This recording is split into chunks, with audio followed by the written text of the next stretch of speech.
సురేష్ బాబు గారు, మనం వృషభ రాశి వారిని చూసినట్లయితే గనక, మనకి క్రోధినామ సంవత్సరంలో వచ్చేసి వృషభ రాశి వారికి ఆదాయ వ్యయ విషయంలో వాళ్ళు చాలా సంతృప్తి చెందారు కదండీ! మరి ఈ సంవత్సరం వాళ్ళకి కంప్లీట్‌గా ఎలా ఉండబోతుంది? వాళ్ళ ఆదాయ వ్యయాలు కావచ్చు, వాళ్ళ రాజపూజ్యం అవమానం కావచ్చు, గత సంవత్సరంతో పోలిస్తే ఈ సంవత్సరం వాళ్ళు ఎలా ఉంటుంది? అంటే వారు సంతోషపడకరంగానే ఉంటుందా? మిశ్రమ ఫలితాలు ఉంటాయా? ఎలా ఉంటాయో తెలియజేస్తారా? ఆహ్, వసుంధర గారు వృషభ రాశి గురించి చెప్పాలంటే ఒక ముక్కలో చాలా బావుంటుంది. చాలా రోజుల తర్వాత వాళ్ళకి చాలా విధంగా ఒక ఎదుగుదల, అభివృద్ధి, గ్రోతు చాలా బాగుంటుందండి. అంటే ఈ 12 రాసుల్లో ఒక్క 2 రాసులు చాలా బాగున్నాయండి. ఆ రాసులో ఇదొక రాసండి.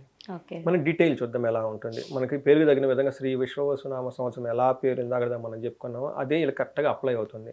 మనం ఇందులో ఫస్టు నక్షత్రాలు చూస్తే కృతిక 2, 3, 4 పాదాలు, రోహిణి 1, 2, 3, 4 పాదాలు, మృగశిర 1, 2 పాదాలంతా మనకి వృషభ రాశిలో ఉంటాయండి.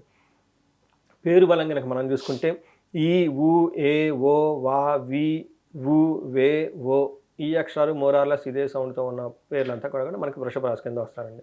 మనం ఆదాయం మనకి రాజ్యపూజ్యం ఇవి గనక చూసుకుంటే వీళ్ళకి ఎలా ఉందంటే వీళ్ళకి ఆదాయం 11 అండి, వ్యయం 5. ఓహ్!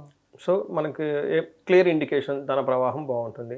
రాజ్యపూజ్యం 1 అండి, అవమానం 3. సో, వీళ్ళ చుట్టూ ఏమంటారంటేనండి రాజ్యపూజ్యం ఒకటే ఉంటుంది. అవమానించే వాళ్ళు ఎక్కువగా ఉండే అవకాశం ఎక్కువగా ఉంది. ఇది కొంచెం